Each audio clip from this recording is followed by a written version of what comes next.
Il y a vraiment un truc de légitimité qui n'est pas facile, où on se sent pas légitime à parler, pas légitime à exister, pas légitime même à penser ce qu'on pense. Avoir des droits, les mêmes droits que n'importe quel être humain, ou n'importe quel ouvrier ou employé. On ne demande rien de plus. Nous ne voulons plus être considérés comme des objets, mais comme des sujets à part entière.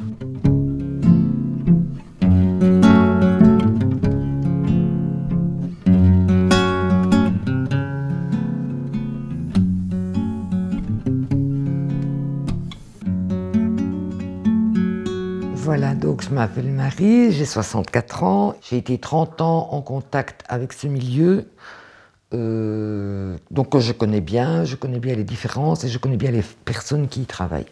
Moi je suis Maxime Masse, j'ai été travailleur du sexe pendant 10 ans, plutôt escorte classique on va dire au départ, et puis les 5 dernières années spécialisées en BDSM, et j'ai arrêté en décembre 2019. Le 3 décembre 2019. Ça faisait 10 ans que je faisais ça et j'avoue que c'est un peu fatigant comme job. Ici, nous sommes dans les locaux d'Utsopi, une ASBL qui réunit des travailleurs et travailleuses du sexe, et nous militons pour la décriminalisation du travail du sexe et pour des droits aux personnes qui travaillent dans le milieu du sexe. Actuellement, je suis coordinateur d'Utsopi, donc depuis 1 an. Coordinateur général, et je suis un des membres fondateurs aussi de l'ASBL, donc qu'on a créé il y a 5 ans.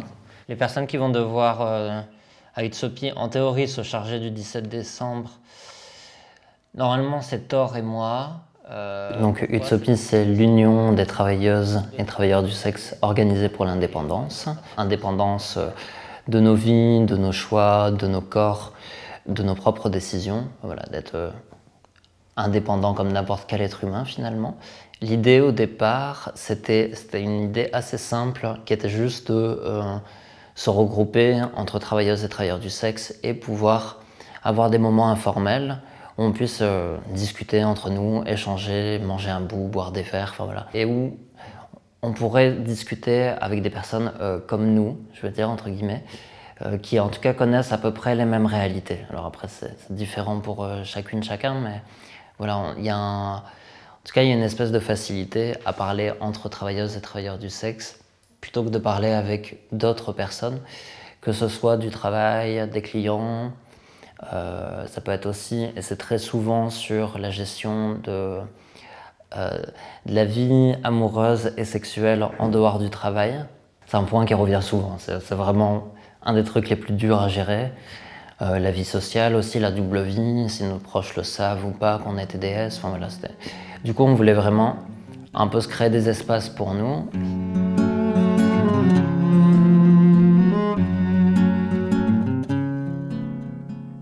Donc la Belgique, le travail du sexe n'est pas interdit, il est toléré.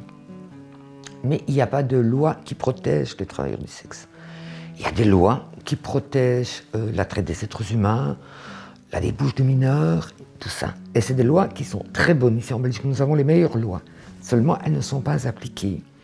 Donc, si déjà elles ne sont pas appliquées à ce niveau-là, elles vont encore moins être appliquées quand une travailleuse du sexe va déposer plainte ou a besoin d'aide. On va déjà parler, par exemple, des loyers, par exemple, des carrés ou des lieux de prostitution.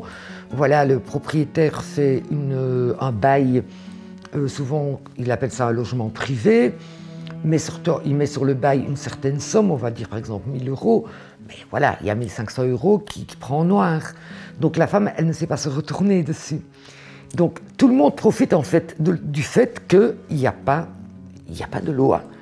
Parce que pour pouvoir porter plainte pour proxénétisme immobilier, il faut que la femme elle ait des preuves qu'elle a payé beaucoup trop de loyer. Mais si ça se fait en noir, de main à main, voilà. Donc c'est toujours hyper compliqué pour tout.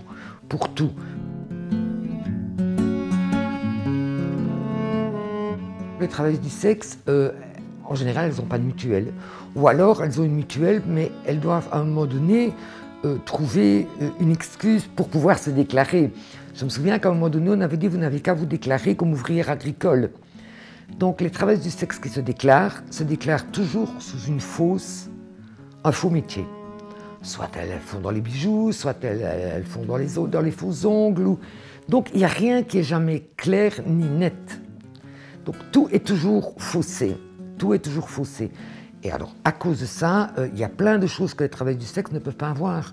Par exemple, avoir droit à une pension, avoir droit à une mutuelle quand elles sont malades, ou parce qu'elles sont déclarées sous des faux prétextes.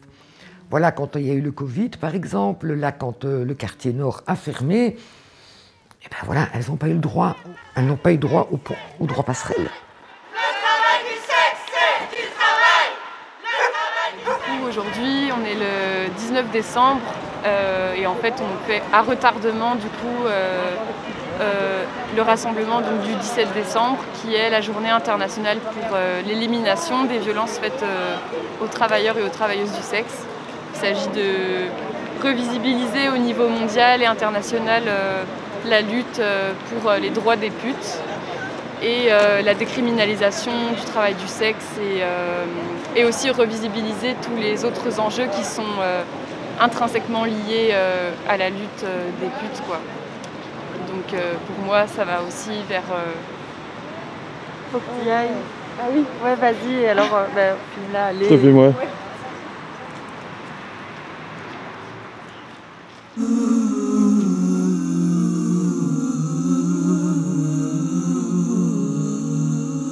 Everything is in the fog now.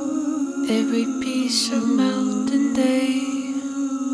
I am standing in a cloudy, in a foggy mountain shade. And these black holes. Voilà, nous on voudrait qu'on décriminalise l'activité et qu'en fait ce soit reconnu comme un travail, dans le sens c'est une activité professionnelle. Pour nous, si on fait ça, ça permet à celles et ceux qui veulent le faire de pouvoir le faire déjà légalement et dans des conditions acceptables, parce que voilà, l'absence de droit, ça veut dire aussi des conditions de travail mauvaises. Et à celles et ceux qui veulent arrêter, ben voilà, de pouvoir justement sortir de ce système-là, mais voilà, par un cadre légal, en allant chez Actiris, en allant CPS, enfin, voilà, qui est une structure. Là, du coup, il n'y a pas de structure. Il n'y a pas de structure où les seules structures pénalisent les travailleuses du sexe. Là, avec ma collègue, on vient de remplir ce caddie de kit Covid, de prévention à la Covid-19 pour les travailleuses du sexe du quartier Nord, du quartier Rouge. Les masques ne sont pas donnés par le gouvernement ni rien, donc voilà, donc on le fait. C'est souvent comme ça en fait avec le travail de terrain, c'est essayer de faire les liens entre différents acteurs et les personnes qui sont déconnectées des moyens qui existent en fait. Et du coup c'est intéressant pour nous d'amener des personnes ici, donc par exemple des avocats ou des juristes, pour essayer de faciliter le passage en fait et l'accès tout simplement parce que l'accès est compliqué, quoi. C'est sûr qu'en temps de pandémique, c'est un peu l'urgence, c'est un peu compliqué et ça fait ressortir toutes les dominations qui existent déjà. Et au quartier Nord, il y a beaucoup de questions d'exploitation, etc. Je parle pas du trafic d'êtres, évidemment ça existe, mais aussi en termes de logement. Et de personnes sans papier, etc., quoi. La Belgique, c'est un peu le modèle en Europe sur la lutte contre la traite. Ben voilà, pourquoi la Belgique ne redeviendrait pas le modèle aussi sur la gestion de la prostitution, finalement. Et je pense qu'on a un pays assez complexe pour que ce soit possible de prendre en compte toutes les complexités du travail du sexe. Il y a beaucoup d'autres associations qui existent, hein, mais qui ont plutôt une destination santé ou sociale, on va dire, voilà, qui sont vraiment dans une approche psycho-médico-sociale. Et nous, on trouve ça super que ça existe, hein, mais voilà, il manquait, selon nous, quelque chose plutôt de l'ordre du communautaire et vraiment par des TDS pour des TDS. Du coup, on a des très bons liens avec ces organisations et on travaille presque tout le temps ensemble, en fait. Dès qu'il y a des nouvelles réglementations, par exemple, pendant la période Covid, on a énormément travaillé ensemble et ça a été génial et hyper précieux parce que voilà, on s'appelait tout le temps, on était super coordonnés.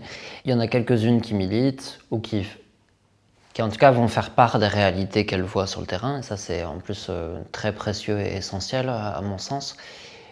Mais il n'y aura jamais le vécu, il n'y aura jamais le truc que nous on a dans les tripes, de dire oui mais t'es en train de parler de moi en fait. En fait, je crois que les gens ils ont une très mauvaise image du travail du sexe, colporté par les médias, par la presse, par les abolitionnistes. On présente toujours là où la travailleuse du sexe, soit avec des barésies, une jupe en cuir, des talons aiguilles, qui fument, qui... voilà, mais ce n'est pas ça. Pourquoi est-ce qu'on ne montre pas la travailleuse ou le travailleur du sexe quand ils sont mariés, qui vivent en famille? Ce sont d'abord des êtres humains qui ont le droit d'être respectés comme tout un chacun. Et qu'on ait un peu gratté derrière ce qu'on appelle la travailleuse du sexe, et là, beaucoup de gens découvriront que ce sont des gens qui sont mais tout ce qu'il y a de plus normaux, entre guillemets. Il y a vraiment un truc de légitimité qui n'est pas facile, où on se sent pas légitime à parler, pas légitime à exister, pas légitime même à penser ce qu'on pense des fois. Et il y en a plusieurs qui nous ont dit, quand elles ont rencontré Tsopi, ça a été vraiment les étoiles dans les yeux un peu, parce que où elles se sont dit « Ah mais en fait je suis pas tarée, je suis pas la seule à penser comme ça, il y a en fait il y a moyen de faire des choses, il y a moyen d'exister ».